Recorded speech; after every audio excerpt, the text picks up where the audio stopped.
पहली बहुत बड़ी और चौंकाने वाली खबर है, जहां फ्रांस के राष्ट्रपति इमैनुअल मैक्रों की हत्या की साजिश रची गई है। अब ये पहली बड़ी खबर, और इसको देखते हुए इंपॉर्टेंट सवाल कि ये साजिश यूक्रेन में रची गई। कौन है इस साजिश का मास्टरमाइंड? कुछ ही देर में पूरी जानकारी होगी आपके सामने। वहीं आपको बता दूं कि दूसरी खबर सुप्रीम कोर्ट से करीब 3 घंटे पहले आई सबसे बड़ी खबर है, जहां सुप्रीम कोर्ट ने चुनावी बॉन्ड पर रोक लगा दी है। बहुत बड़ा और महत्वपूर्ण फैसला, और इस रोक के मायने क्या है? सुप्रीम कोर्ट को चुनावी बॉन्ड पर क्यों कहना पड़ा सूचना के अधिकार का उल्लंघन? पूरी डिटेल अब से थोड़ी देर में आपके सामने। साथ ही तीसरी बड़ी खबर और तस्वीर आपके सामने, जहां देखिए किस तरीके से किसानों के आंदोलन की जो खबर आ रही है, अब सड़क से रेलवे ट्रैक पर किसान पहुंच गए हैं, और उसी की तस्वीर आपके सामने। आज पंजाब के किस शहर में किसानों का रेल रोको आंदोलन चल रहा है, एक एक डिटेल तस्वीर, ग्राउंड रियलिटी होगी आपके सामने। लेकिन सबसे पहले एक अच्छी तस्वीर आपको दुबई से दिखा देते हैं, क्योंकि दुबई में दुनिया की पहली एयर टैक्सी चलने का रास्ता साफ हो गया है, और दुबई के प्रशासन ने कैलिफोर्निया की एक कंपनी से किया है कॉन्ट्रैक्ट, किया है समझौता। कंपनी अगले साल से ये एयर टैक्सी लॉन्च करेगी। जो तस्वीर इस वक्त आप TV9 भारतवर्ष की स्क्रीन पर देख रहे हैं, ये है दुबई में उड़ने वाली एयर टैक्सी। इसकी झलक अब आपके सामने। एयर टैक्सी में पायलट के अलावा 4 लोग बैठ सकते हैं। ये 320 किलोमीटर प्रति घंटे की रफ्तार से उड़ सकेगी, और वर्टिकल लैंडिंग और टेक ऑफ करने वाली इस एयर टैक्सी में 6 प्रोपेलर हैं। आपको बता दें, ये एयर टैक्सी एक बार में करीब 161 किलोमीटर तक उड़ान भर सकती है।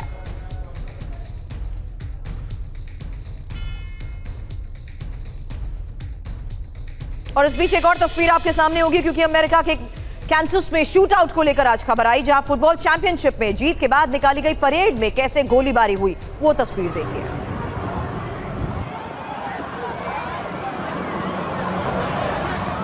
इस गोलीबारी में एक शख्स की जान चली गई, 22 लोग घायल हैं। घायलों में 8 बच्चे भी शामिल हैं।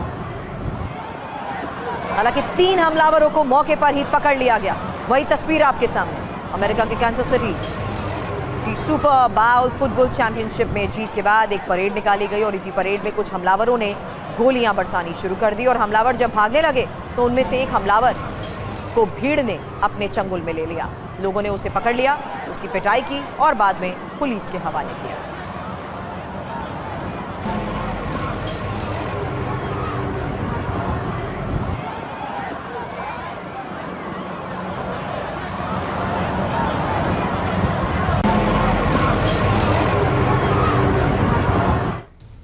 और स्पेसएक्स के फॉल्कन 9 रॉकेट लॉन्च को लेकर एक खबर है, जहां फ्लोरिडा के केप कैनवेरल स्पेस सेंटर से इसे लॉन्च किया गया। आपको बता दें, स्पेसएक्स का 11th national security space launch है ये, और स्पेसएक्स ने ये मिशन अमेरिकी स्पेस फोर्स के लिए लॉन्च किया है। 3, 2, 1 ignition and lift off. इसमें 6 सैटेलाइट को अंतरिक्ष में स्थापित किया गया, जिसमें 2 मिसाइल डिफेंस से जुड़े प्रोजेक्ट्स के बताए जा रहे हैं। ये स्पेसएक्स के फॉल्कन रॉकेट की 272 लॉन्चिंग है, यानी 272वीं लॉन्चिंग।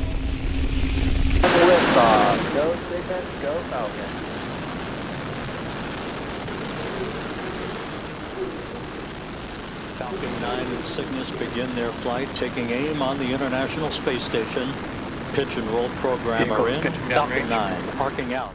और अब आज की एक और सबसे बड़ी खबर, जहां रूस यूक्रेन युद्ध के बीच सबसे बड़ी खबर यह है कि फ्रांस के राष्ट्रपति इमैनुअल मैक्रों पर यूक्रेन में जानलेवा हमले की तैयारी थी। एक बार फिर से आपको बता दें, ये सही सुना आपने, फ्रांस के राष्ट्रपति इमैनुअल मैक्रों पर यूक्रेन में जानलेवा हमले की तैयारी थी, और इसलिए उन्होंने अपना कीव दौरा कैंसिल किया। यूरोपियन यूनियन के बड़े लीडर हैं मैक्रो। फ्रांस से यूक्रेन को मदद भी मिल रही है, और इसके बावजूद भी मैक्रो की हत्या की साजिश यूक्रेन में रची गई। मैक्रो को इस हफ्ते कीव जाना था। जब हत्या की खुफिया जानकारी हासिल हुई तो मैक्रो ने इस दौरे को रद्द कर दिया। तो फ्रांस की राष्ट्रपति की सुरक्षा को लेकर इस वक्त की यह सबसे बड़ी खबर।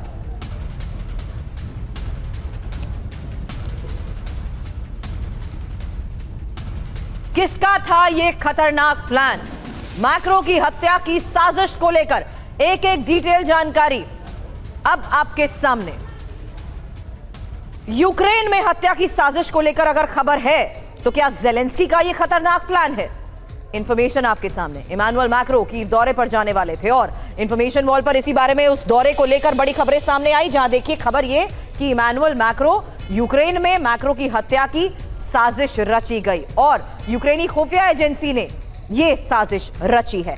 इंपॉर्टेंट यह भी है कि यूक्रेन के पूर्व आर्मी चीफ वैलेरी ज़ालुझनी को इसकी जानकारी मिली और ज़ालुझनी ने क्या किया, मैक्रो तक यह खबर पहुंचा दी। अब हत्या की साजिश क्यों?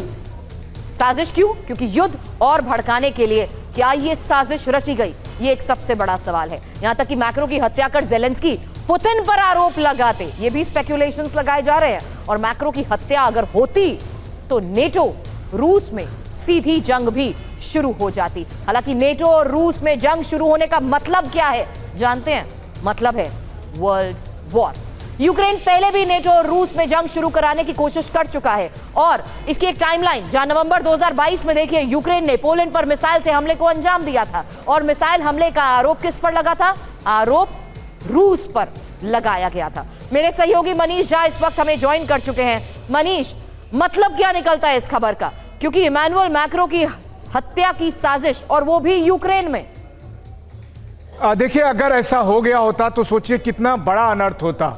मैक्रो को इसी हफ्ते विजिट करना था यूक्रेन, लेकिन अचानक उन्होंने अपना दौरा रद्द कर दिया और फिर फ्रांस के राष्ट्रपति के ऑफिस ने कहा कि सुरक्षा कारणों से दौरा रद्द किया। लेकिन बात यहीं खत्म नहीं हुई। जब इसकी इन्वेस्टिगेशन हुई तो पता चला कि दरअसल यूक्रेन में मैक्रो को मारने की साजिश रची गई थी और वो साजिश किसी और ने नहीं बल्कि यूक्रेन की खुफिया एजेंसी ने रची थी।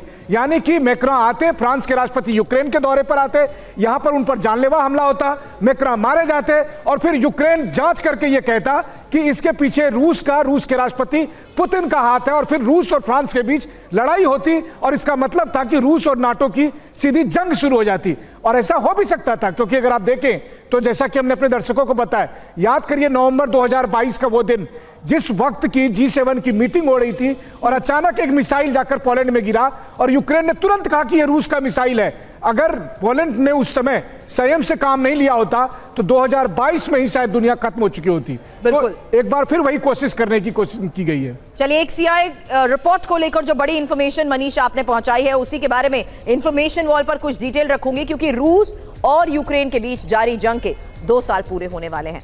पेंटागन और CIA को सलाह देने वाली संस्था रेड फाउंडेशन ने एक रिपोर्ट तैयार की है जिसमें रूस यूक्रेन युद्ध के बाद 2 स्थितियों का जिक्र किया गया है। ये स्थितियां आखिर क्या पैदा हो सकती हैं, इस पर एक नजर डाल लेते हैं और इंफॉर्मेशन वॉल का रुख करते हुए आपके सामने उसी रिपोर्ट के आधार पर जो तथ्य सामने आ रहे हैं उसी की इंफॉर्मेशन, क्योंकि यहां पहली स्थिति में यह कहा जा रहा है रूस और चीन एक दूसरे के और करीब आएंगे और रूस को चीन घातक हथियार भी देगा। हालांकि इस पहली स्थिति में इन पॉइंट्स पर गौर करना बहुत जरूरी हो जाता है, जहां देखिए यह भी कहा जा रहा है कि युद्ध खत्म होने से पहले यूक्रेन के बड़े हिस्से पर रूसी कब्जा भी संभव है और नेटो में फूट भी पड़ जाएगी। जाहिर सी बात है, इस हालात को देखते हुए फूट की खबरों को लेकर भी स्पेक्युलेशंस लगाए जा रहे हैं। अब चीन और रूस के करीब आने से पहले ही युद्ध खत्म और चीन और रूस के बीच दूरियां भी बन जाएंगी। मनीष, इस दूसरी स्थिति को देखते हुए क्यों नहीं आप मुझे इंफॉर्मेशन वॉल पर जरा ज्वाइन करें, क्योंकि इन्हीं स्थिति पर चर्चा करते हुए ये समझना जरूरी है कि किस आधार पर ये बातें कही जा रही हैं। यूक्रेन अपनी कुछ जमीन वापस हासिल कर लेगा, क्या ऐसी स्थिति बनती हुई नजर आ रही है और युद्ध से रूस कमजोर हो जाएगा? ये पहली और दूसरी स्थिति को देखते हुए इस रिपोर्ट के आधार पर क्या बड़ी इंफॉर्मेशन निकल रही है? बिल्कुल, देखिए 2 साल होने वाले हैं 24 फरवरी को इस युद्ध के। कम से कम दूसरी वाली स्थिति तो मुझे नहीं दिखती है। ग्राउंड पर रहकर भी मैं आया हूं, लगातार बात भी कर रहा हूं, तो पहली ऐसा संभव नहीं है कि दूसरी वाली स्थिति और जो पहली स्थिति है वो सबके लिए खतरनाक है, भारत के लिए भी खतरनाक है। क्योंकि देखिए रूस और चीन अगर एक दूसरे के बेहद करीब आ जाएंगे, रूस और चीन अगर बेहद करीब आ जाएंगे तो वैसी स्थिति में आप समझ ही सकते हैं कि कल के दिन में चीन की चालबाजी भारत के खिलाफ भी हो सकती है, वो रूस का इस्तेमाल कर सकता है। लेकिन अभी इसको साइड करिए, असली बात होगी कि रूस और चीन करीब आएंगे, वैसी वजह से नाटो में फूट पड़ेगा और उसके अलावा अमेरिका का अटेंशन दोनों तरफ होगा। वो चीन पर भी दबाव नहीं डाल पाएगा और यूरोप पर भी नहीं डाल पाएगा। यहीं से सबसे खराब स्थिति बनती है और इसका मतलब यह है कि यूक्रेन जो आज आप देखते हैं, देखिए आज यूक्रेन के लगभग 25% से अधिक जमीन पर रूस का कब्जा है, लेकिन आने वाले दिनों में और अधिक कब्जा हो जाएगा और उसके बाद यूक्रेन खंड खंड हो जाएगा। यह पहली स्थिति में बनती हुई दिखाई देती है। और दूसरी स्थिति यह है कि फिर जो पावर समीकरण है वो एकदम इम्बैलेंस हो जाएगा, यानी रूस, चीन, ईरान एक तरफ हो जाएगा पावर समीकरण की तो आप बात कर रहे हैं, लेकिन क्या रूस गवर्न करने के लिए तैयार है? अगर पहली स्थिति के आधार पर बात करूं तो क्विक रिएक्शन। देखिए, कम से कम प्रेसिडेंट पुतिन का जो हाल का इंटरव्यू है उससे तो वो इस बात से मुस्कुरा ही रहे हैं कि उनकी सीमा का विस्तार हो रहा है और वो पुराना रूसी गौरव उनको हासिल होने वाला है। चलिए, बहुत बहुत शुक्रिया मनीष मुझे ज्वाइन करने के लिए, क्योंकि ये बहुत बड़ी इंफॉर्मेशन फिलहाल इस युद्ध के हालात के बीच में निकलकर सामने आई है, जहां देखिए किस तरीके से उन तमाम स्थितियों का भी हमने जिक्र किया जो अब इस रिपोर्ट के जरिए कही गई। लेकिन आज की एक और सबसे बड़ी खबर का अब मैं रुख कर रही हूं, जहां पाकिस्तानी सेना ने एलओसी के पास आग लगाई। जी हां, सही सुना आपने, पाकिस्तानी सेना ने एलओसी के पास लगाई आग और पुंछ जिले के मेंढर तहसील के पास लगी आग को लेकर खबर है। आग की आंच भारतीय बारूदी माइंस तक पहुंच गई है। इस साल चौथी बार पाकिस्तान ने एलओसी के पास आग लगाई है।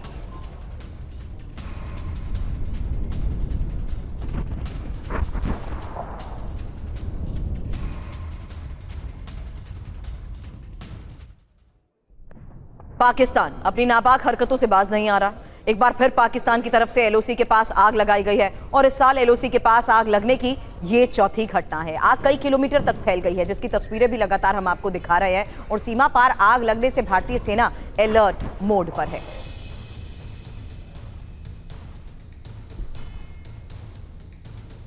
तो पाक की इस नापाक साजिश को डीकोड करना भी बहुत जरूरी है, क्योंकि जिस तरीके से अभी फिलहाल ये घटनाएं सामने आ रही हैं, उनका मतलब क्या है? क्या भारतीय सेना का ध्यान भटकाने के लिए पहाड़ों पर आग लगाई गई?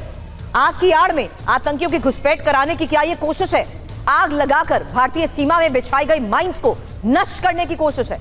आग से सीमा पर बनाई गई सुरंगों को बर्बाद करने का ये प्रयास है। पाक सैनिकों ने ये चौथी बार ऐसी घटना को अंजाम दिया है और यही वजह है कि इस पूरे मामले की जिस तरीके से इन्वेस्टिगेशन हो रही है, उसको देखते हुए अभी फिलहाल भारतीय सेना अलर्ट मोड पर है और इलाके में लगातार सर्च भी हो रहा है। अब पाकिस्तान की एक और हरकत को लेकर एक बड़ा खुलासा आपके सामने करते हैं, क्योंकि भारत में घुसपैठ की फिराक में आतंकी हैं। सीमा पार लॉन्च पैड पर 250 आतंकी एक्टिव बताए जा रहे हैं। अब भारतीय सेना अलर्ट मोड पर तो है ही, लेकिन इस बीच बड़ी खबर यह सामने आई है कि सीमा पार लॉन्च पैड पर 250 आतंकी एक्टिव हैं।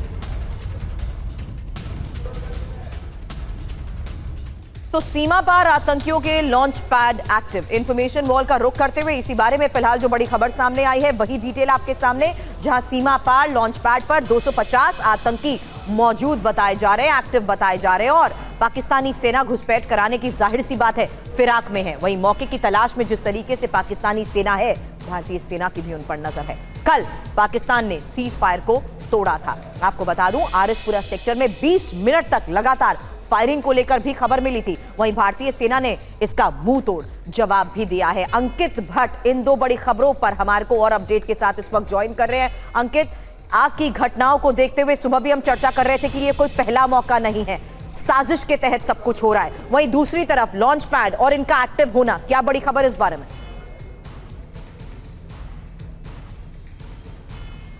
देखिए, कल 14 फरवरी था और कल पाकिस्तान की तरफ से कल बीती रात जम्मू के आरएसपुरा सेक्टर में सबसे पहले सीज फायर का उल्लंघन किया जाता है। हालांकि बीएसएफ की तरफ से भी अंतर्राष्ट्रीय सीमा पर पाकिस्तानी रेंजर्स को मुंह तोड़ जवाब दिया जाता है।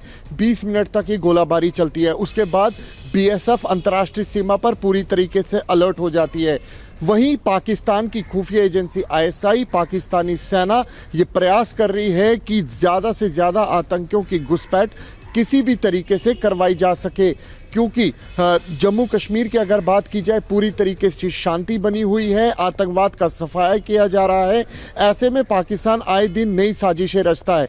कल बीती रात पाकिस्तान की तरफ से अपने इलाके में लाइन ऑफ कंट्रोल पर जंगलों में आग लगाई जाती है, इस प्रयास के साथ कि जब ये आग इस तरफ आएगी तो हमारे सैनिकों का ध्यान जो है वो भटकाया जा सके। लेकिन भारतीय सेना लाइन ऑफ कंट्रोल पर पूरी तरीके से अलर्ट है। जो सूत्र है वो हमें बता रहे हैं कि लाइन ऑफ कंट्रोल के उस तरफ आतंकियों के कई लॉन्चिंग पैड एक बार फिर एक्टिव किए गए हैं। 200 से 250 आतंकी जो है वो लॉन्च पैड्स पर है, चाहे वो अलग अलग लाइन ऑफ कंट्रोल के पाकिस्तान ऑक्यूपाइड कश्मीर के अलग अलग इलाके जो है वहां पर आतंकियों की जो संख्या है वो बताई जा रही है 200 से 250 के करीबन। और यहां पर कई आतंकियों के जो लॉन्च पैड्स हैं उनको एक्टिव किया गया है, चाहे वो सीढ़ियाँ का इलाका हो या फिर हाजी पीर का सेक्टर हो या फिर बिम्बर हो, कोटली हो। ये वो इलाके हैं जहां पर पाकिस्तानी सेना, पाकिस्तान की खुफिया एजेंसी, आईएसआई, आतंकी संगठन अल-बदर, जैश, लश्कर जैसे आतंकियों को वहां पर रखी हुई है। चलिए नजर बनाए रखिए आगे भी किस तरीके से ऑपरेशंस को अंजाम दिया जा रहा है, इस बारे में आपसे अपडेट लेंगे। शुक्रिया पूरी जानकारी के लिए अंकित आपका। और अब पश्चिम बंगाल के 24 परगना जिले के संदेश खाली में कोहराम को लेकर खबर, क्योंकि संदेश खाली को लेकर कोलकाता से जम्मू तक सियासी संग्राम मचा हुआ है। बड़ी खबर क्या है? बड़ी खबर यह कि आज कोलकाता में शुभेंदु अधिकारी के नेतृत्व में बीजेपी ने प्रदर्शन किया है। वहीं शुभेंदु अधिकारी को संदेश खेला जाने से रोक दिया गया है। उधर टीएमसी ने बंगाल के राज्यपाल से भी मुलाकात की है। वहीं बीजेपी का केंद्रीय नेतृत्व संदेश खाली में ही अपनी जांच टीम भेजेगी। ये 5 तस्वीरें आपने देखी हैं, लेकिन अब इन्हीं तस्वीरों को लेकर बड़ी इंफॉर्मेशन आपके सामने, जहां आपको बता दूं कि संदेश खाली को लेकर कोलकाता में भारी हंगामे की ये तस्वीर अब देखिए। बीजेपी का कोलकाता में विरोध प्रदर्शन, शुभेंदु अधिकारी के साथ कई नेता यहां पर मौजूद रहे और उस दौरान किस तरीके से हंगामा होता रहा, ये तस्वीर देखिए।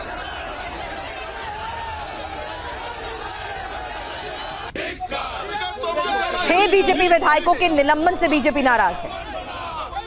संदेश खाली हिंसा को लेकर विधानसभा में भी हंगामा हुआ था। हंगामे के बाद 6 विधायक निलंबित हुए और अब लगातार बढ़ता विरोध और हंगामा, उसकी तस्वीरें आप देख रहे हैं।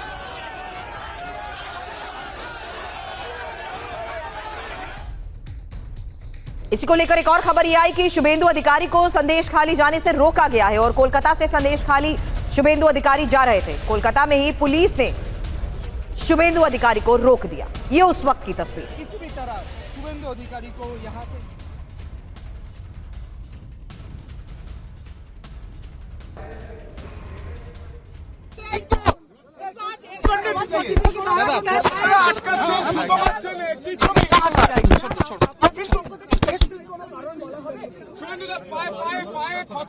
পায়ে আঘাত পেয়েছে রাজ্যের বিরোধী দল নেতা শুভেন্দু অধিকারী, দেখানোর চেষ্টা করতো জুতো থেকে পা বার করে নিচে পায়ের আঙুল একটু ঠিক করার চেষ্টা করছে। এই মুহূর্তে সেই ছবি।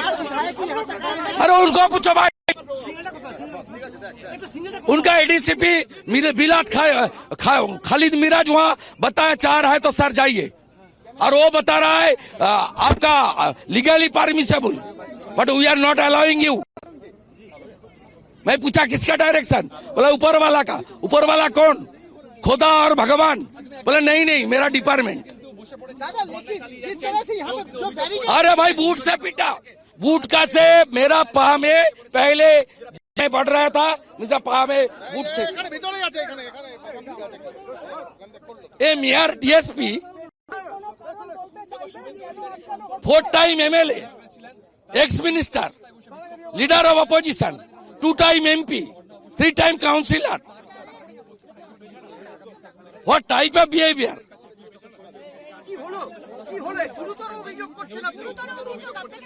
সবাই দেখেছে জুতো চেপেছে পায়ের উপরে, সবাই দেখেছে যখন আমি বসছিলাম উনি জুতো দিয়ে পায়ের উপর চেপে। से रोका जा रहा है और शुभेंदु अधिकारी फिलहाल देखिए किस तरीके से एक बार फिर से बैठकर अब प्रदर्शन कर रहे हैं। लेकिन इस बीच जिस तरीके से बीजेपी का ये प्रदर्शन जारी है, उसमें किस तरीके से आज उग्र प्रदर्शन की ये तस्वीरें सामने आई, वो तस्वीर आपने देख ली। लेकिन अब शुभेंदु अधिकारी जिन्होंने मीडिया से बातचीत करते हुए इस बात को लेकर सवाल उठाए कि आखिर उन्हें संदेश खाली जाने से क्यों रोका जा रहा है, किसके कहने पर उन्हें आगे जाने से रोका जा रहा है। इस वक्त मैं खड़ा हूं साइंस सिटी में और फिर से साइंस सिटी में शुभेंदु अधिकारी को यहां पे रोक लिया गया है। आप देख सकते हैं बस में शुभेंदु अधिकारी हैं, बाकी मीडिया यहां पे है। और सबसे बड़ी बात है, देखिए यहां पे साइंस सिटी के पास से यही रास्ता हाईवे जाता है, जाके सीधा संदेश खाली में मिलता है। लेकिन यहाँ पे फिर से बैरिकेड लगाया गया है। फिर से ऐसा ही हुआ है कि शुभेंदु अधिकारी को संदेश खाली आज नहीं जाने दिया जाएगा। शुभेंदु अधिकारी बस में आए थे, 4 एमएलए लेके आए थे, लेकिन उनको यहाँ जाने का जगह नहीं दिया जा रहा है। शुभेंदु अधिकारी यहाँ पे बस के अंदर है, आप देख सकते हैं शुभेंदु अधिकारी यहाँ पे है। लेकिन किसी भी तरह शुभेंदु अधिकारी को यहाँ से नहीं जाने दिया जाएगा आगे। आप देख सकते हैं पुलिस वैन यहाँ पे खड़े हैं। पुलिस का वैन से यहाँ से साफ पता चलता है कि ये बैरिकेड तोड़ के आगे उनको नहीं जाने दिया जाएगा। और क्योंकि वहाँ पे 144 लगा है और जिस कदर शुभेंदु अधिकारी वहाँ पे जा रहे थे, पुलिस को इतराज़ है।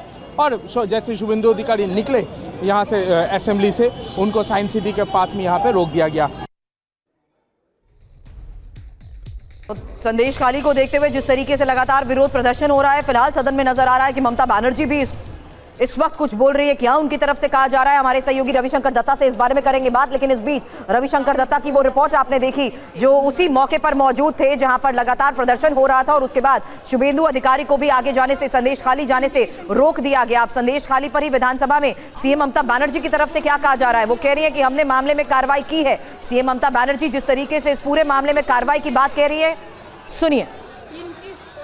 2011 जीएसडीपी 3.7 টাইমস ইনক্রিজ হয়েছে, ট্যাক্স রেভিনিউ 4 টাইমস ইনক্রিজ হয়েছে, বাজেট অ্যালোকেশন 10 টাইমস ইনক্রিজ হয়েছে, ক্যাপিটাল এক্সপেন্ডিচার 8.8 টাইমস ইনক্রিজ হয়েছে, state plan expenditure 11.4 times increase হয়েছে, social sector expenditure 5.7 times increase হয়েছে, agriculture and allied sector 4.6 time increase হয়েছে, rural housing 3.7 times increase হয়েছে, physical sector expenditure 5.2 times increase হয়েছে, rural road.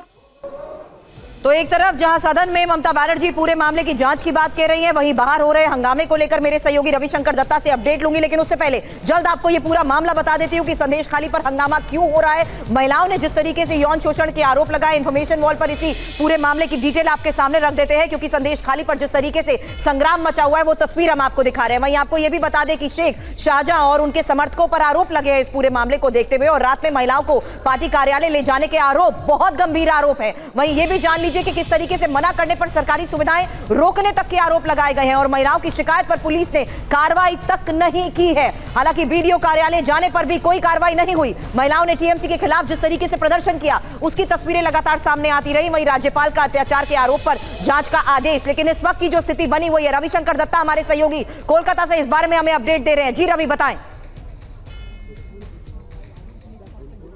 देखिए, इस वक्त मैं हूँ शॉर्बेरिया पे और आप देख सकते हैं, आपको दिखाने के लिए कहूँगा मैं अपना कैमरामैन को, शुभेंदु अधिकारी यहाँ पे धरने पे बैठे हुए हैं। पहले उनको साइंस सिटी में रोका गया था, उसका बाद पुलिस उनको कोऑर्डिनेट करके ले आई यहाँ पे, लेकिन यहाँ पे आने के बाद उनको कहा गया अगर वो अंदर गाँव में जाएंगे तो वहाँ पे झमेला हो सकता है, या तो फिर वहाँ पे लोग 144 क्योंकि है इसीलिए बहुत सारा लोग उनके सामने आ जाएंगे, तो इसीलिए उनको वहाँ पे रोका गया। आपको यहाँ पे लेके चलेंगे एक तरफ जहाँ पे बैठे हुए हैं शुभेंदु अधिकारी धरने पे। मैं अपना कैमरामैन को आने के लिए कहूँगा। आप देखिए यहाँ पे पूरा फोर्स यहाँ पे लगा हुआ है और यहाँ पे क्योंकि 144 है इसीलिए उनको यहाँ पे रोका गया है। आगे यहाँ पे लेके चलेंगे, देखिए किस तरह यहाँ पे बैरिकेड किया गया है और ये बैरिकेड के उस पार नहीं जा सकते शुभेंदु अधिकारी, ऐसा बिल्कुल कहा गया। मैं अपना कैमरामैन को कहूँगा एक बार दिखाने के लिए, आगे फोर्स आप देखिए, देखने से ही पता चलेगा कि शुभेंदु अधिकारी क्योंकि यहाँ पे आ रहे थे तो किस कदर यहाँ पे प्रिपरेशन था। आप देखिए आगे जो फोर्स है, फोर्स देखने से साफ साफ पता चलता है कि शुभेंदु अधिकारी के लिए क्या प्रिपरेशन रखा गया था। शुभेंदु अधिकारी अभी फिलहाल जहां पे उनका बस रोका गया है धरने पे बैठ चुके हैं और उन्होंने साफ साफ ये जाहिर कर दिया है अगर उनको आज यहाँ पे नहीं जाने दिया जाता है वो वापस तो जरूर चले जाएंगे, क्योंकि वो 4 विधायक को लेके आए हैं 144 मानने के लिए लेके आए। लेकिन पुलिस का ये कहना है, ऑन रिकॉर्ड पुलिस ने कहा है, क्योंकि वो लीडर है, पॉलिटिकल लीडर है, अगर वो अंदर जाएंगे तो वहां लोग बाहर निकल आएंगे। आपने बताया, लेकिन पूरे मामले पर इन्वेस्टिगेशन और जारी संग्राम को लेकर रवि आपसे बात करूंगी। उससे पहले संदेश खाली हिंसा पर राज्यपाल की रिपोर्ट में जो बड़ा खुलासा हुआ है उसकी डिटेल, क्योंकि संदेश खाली में महिलाओं पर अत्याचार की बात कही जा रही है। टीएमसी नेता महिलाओं को परेशान कर रहे हैं, आरोपी शाहजहां शेख उसके गुर्गे धमका रहे हैं और हिंसा की जांच की न्यायिक जांच हो, राज्यपाल की तरफ से कहा गया। तो संदेश खाली हिंसा पर राज्यपाल की रिपोर्ट की ही बड़ी बातें अब आपके सामने रख दूं, क्योंकि संदेश खाली में महिलाओं पर अत्याचार की बात कही जा रही है। टीएमसी नेता महिलाओं को परेशान कर रहे हैं, महिलाओं का यौन उत्पीड़न हो रहा है, पुलिस उपद्रवियों के साथ मिली हुई है और संदेशखाली के लोगों की जमीन हड़पी जा रही है। ये बड़ी बातें उस रिपोर्ट के आधार पर आपके सामने रख रहे हैं जिसमें कहा जा रहा है कि पुलिस आरोपियों से समझौते पर मजबूर कर रही है, शिकायतें वापस लेने के लिए भी मजबूर किया जा रहा है, आरोपी शाहजहां शेख और उसके गुर्गे गिरफ्तार हो, यह मांग की जा रही है और संदेशखाली हिंसा की न्यायिक जांच की भी बात कही जा रही है, हिंसा की जांच के लिए एसआईटी गठित हो। लेकिन जिस तरीके से इस पूरे मामले की इन्वेस्टिगेशन हो रही है, लगातार जारी संग्राम के बीच आज की तस्वीरें भी हम आपको दिखा रहे हैं और ये देखिए कि किस तरीके से अब प्रदर्शन इस तरह उग्र हो चुका है कि शुभेंदु अधिकारी जो कोशिश कर रहे थे संदेशखाली जाने की, उन्हें फिलहाल रोक दिया गया है। रवि हमारे सहयोगी उसी जगह पर मौजूद हैं और इस बीच सदन में भी ममता बनर्जी की तरफ से इस पूरे मामले पर इन्वेस्टिगेशन को लेकर बयान दिया जा रहा है। इस बड़ी खबर पर आगे भी आपको अपडेट करेंगे, लेकिन अब आज की एक और सबसे बड़ी खबर का रुख करते हैं और खबर है किसानों के प्रदर्शन को लेकर। और किसानों के प्रदर्शन को लेकर तीसरा दिन है जिसकी बिग पिक्चर और उसकी इंफॉर्मेशन आपके सामने। आज की बड़ी खबर क्या है? आज की बड़ी खबर यह है कि शाम 5 बजे सरकार और किसानों के बीच तीसरे राउंड की बैठक होने वाली है। वहीं आपको बता दें बीकेयू उग्राह का 12 से 4 बजे का जो रेल रोको आंदोलन है उसकी तस्वीरें भी अब से थोड़ी देर बाद आपके सामने रखूंगी। वहीं संयुक्त किसान मोर्चा इस बार के आंदोलन से दूरी बनाए बैठा है। वहीं पंजाब में किसानों के रेल रोको आंदोलन की ही अब तस्वीर आपके सामने, क्योंकि जगह जगह रेलवे पटरियों पर बैठे किसानों के प्रदर्शन की आज की तीसरे दिन यह तस्वीर सामने आई है। वो तस्वीरें अब जरा सामने रखिए क्योंकि दिल्ली अमृतसर रूट पूरी तरीके से ठप बताया जा रहा है जहां पर किसान बैठे हुए हैं। बीकेयू उग्राह ने रेल रोको आंदोलन का जो ऐलान किया उसकी तस्वीरें देखिए। पंजाब में रेल रोको आंदोलन का असर भी दिखने लगा है। किसान जगह जगह पर रेलवे ट्रैक पर बैठे हैं और किसानों ने राजपुरा दिल्ली रूट को जिस तरीके से प्रभावित किया है उसकी तस्वीरें देखिए।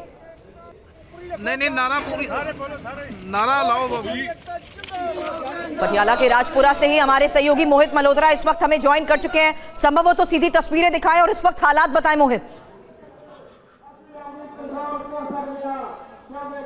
देखिए इस वक्त दिल्ली से अगर आप पंजाब की तरफ आ रहे हैं तो पहले सड़क मार्ग तो पूरी तरह से प्रभावित है ही, शंभू बॉर्डर पर किसान बैठे हैं, लेकिन अब जो रेल मार्ग है उस पर भी किसान आकर बैठ गए। राजपुरा की तस्वीरें आपको दिखा रहे हैं, ये रेलवे ट्रैक जाम है, दोपहर 12 बजे जाम किया गया था और उसके बाद से लगातार रेलवे ट्रैक जाम है। किसान इस बात को लेकर नाराज है कि शंभू बॉर्डर पर जो पुलिस की कार्रवाई हुई है, आंसू गैस के गोले छोड़े गए हैं, उसको लेकर किसान नाराज हैं और इसी वजह से यहाँ पर बैठे हैं। कब तक आप ऐसे ही बैठे रहेंगे रेलवे ट्रैक पर?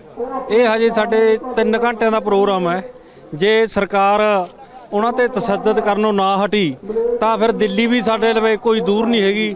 ਅਸੀਂ ਵੀ ਦਿੱਲੀ ਜਾ ਕੇ ਜਿਵੇਂ ਪਹਿਲਾਂ ਅਸੀਂ 3 ਕਾਲੇ ਕਾਨੂੰਨ ਰੱਦ ਕਰੇ ਨੇ, ਜਿਹੜੇ ਸਾਡੇ ਵੀਰਾਂ ਤੇ ਲਾਠੀ ਚਾਰਜ ਹੋ ਰਹੀ ਆ, ਉੱਥੇ ਅਥਰੂ ਗੋਲੇ ਛਿੱਟੇ ਜਾ ਰਹੇ ਨੇ, 60 ਦੇ ਕਰੀਬ ਸਾਡੇ ਜਿਹੜੇ ਬੰਦੇ ਜ਼ਖਮੀ ਹੋਏ ਨੇ ਰਾਜਪੁਰੇ ਹਸਪਤਾਲ 'ਚ ਨੇ। ਅਸੀਂ ਜੇ ਸਰਕਾਰ ਉਸਕੇ ਖਿਲਾਫ ਪ੍ਰਦਰਸ਼ਨ ਕਰ ਰਿਹਾ ਹਾਂ ਉਸ ਦੇ ਉਹਨਾਂ ਦੇ ਹੱਕ 'ਚ ਕਰ ਰਿਹਾ ਵੀ ਜਾਂ ਤਾਂ ਇਹ ਤੁਸੀਂ ਜਿਹੜੀਆਂ ਕਰਦੇ ਹੋ ਕਾਰਵਾਈਆਂ ਟਿਕ ਜੋ, ਨਹੀਂ दिल्ली साथ तो कोई दूर नहीं, उत्थे जाके भी आज शाम को जो बैठक हो रही है उससे कोई आपको उम्मीद है कि बैठक में कुछ पॉजिटिव बातें निकलेंगी, किसानों की बातों का हल होगा? ਅੱਜ ਜਿਹੜੀਆਂ ਸਾਡੀਆਂ 36-37 ਜਥੇਬੰਦੀਆਂ ਦੀ ਮੀਟਿੰਗ ਹੋ ਰਹੀ ਹੈ ਚੰਡੀਗੜ੍ਹ, ਉਹ ਅੱਜ ਸਮਝੌਤਾ ਕਰ ਲੈਣਗੇ। ਜਦੋਂ ਸਾਨੂੰ ਕੋਈ ਆਗੂ ਸਾਨੂੰ ਕਾਲ ਦੇਣਗੇ ਅਸੀਂ ਉਹਨਾਂ ਦੀ ਕਾਲ ਤੇ ਫੁੱਲ ਚੜਾਵਾਂਗੇ। ਜੇ ਚਾਹੇ ਸਾਨੂੰ ਜਾਨਾਂ ਵੀ ਦੇਣੀਆਂ ਪੈ ਜਾਣ ਉੱਥੇ ਜਾ ਕੇ, ਜਿਵੇਂ ਸਾਡੀਆਂ ਪਹਿਲਾਂ 700-750 ਸ਼ਹੀਦ ਹੋਏ ਨੇ। अगर आज मीटिंग फेल हुई तो फिर दिल्ली जाएंगे? दिल्ली जाएंगे ਜੇ ਸਾਡੇ ਆਗੂਆਂ ਦਾ ਹੁਕਮ ਆਊਗਾ। ਜਿਵੇਂ आज शाम की बैठक पर काफी कुछ निर्भर करता है। अगर बैठक में कुछ पॉजिटिव नहीं हुआ किसानों की मांगों को लेकर, और इनकी जो बैठक हो रही है उसको लेकर भी मोहित पूरी तरह से ये बात कर रहे हैं और उसी के आधार पर ये आगे की रणनीति भी तय करने वाले हैं। इस पर आप नजर बनाए रखें। फिलहाल जुड़ने के लिए बहुत बहुत शुक्रिया मोहित। एक और आज की सबसे बड़ी खबर जो सुप्रीम कोर्ट से आई, चुनावी बॉन्ड पर सुप्रीम कोर्ट के फैसले को लेकर डिटेल इंफॉर्मेशन अब आपके सामने होगी। जहां बता दूं सुप्रीम कोर्ट ने इलेक्टोरल बॉन्ड पर तत्काल रोक लगाई है। चुनावी बॉन्ड योजना असंवैधानिक करार दी गई है। गुमनाम बॉन्ड सूचना के अधिकार का उल्लंघन है। 6 मार्च तक पार्टियां हिसाब दें, जनता को दलों की फंडिंग की जानकारी हो।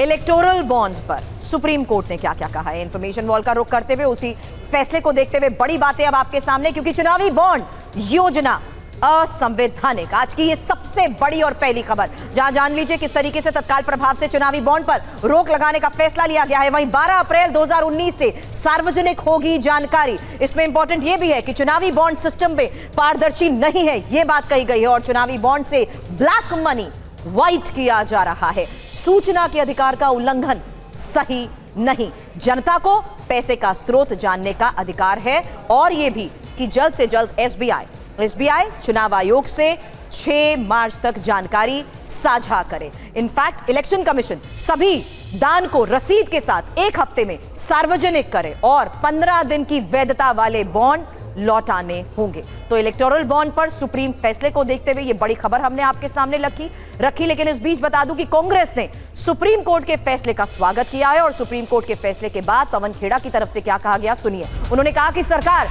अध्यादेश लाकर फैसले को पलट सकती है।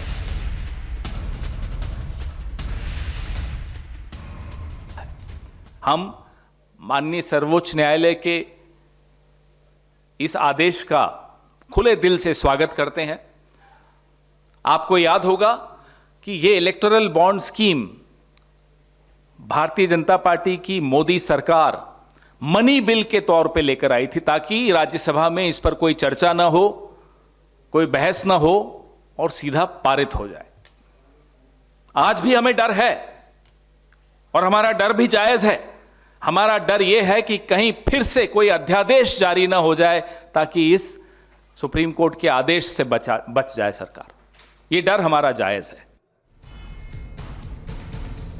और अब एक ऐसी खबर जो मालदीव चीन के नापाक गठजोड़ को दर्शाती है।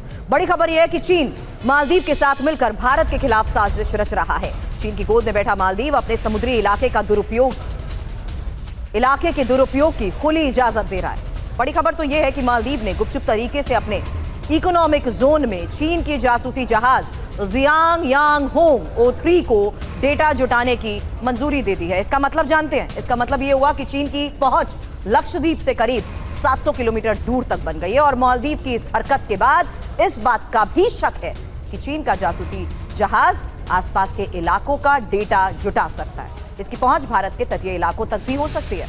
ऐसा तब हुआ जब श्रीलंका ने चीन की नापाक इरादों को भांपा और जासूसी जहाज को श्रीलंका में लंगर डालने की इजाजत तक नहीं मिली और जब श्रीलंका ने इजाजत नहीं दी तो चीन परस्त मालदीव ने मंजूरी दे दी।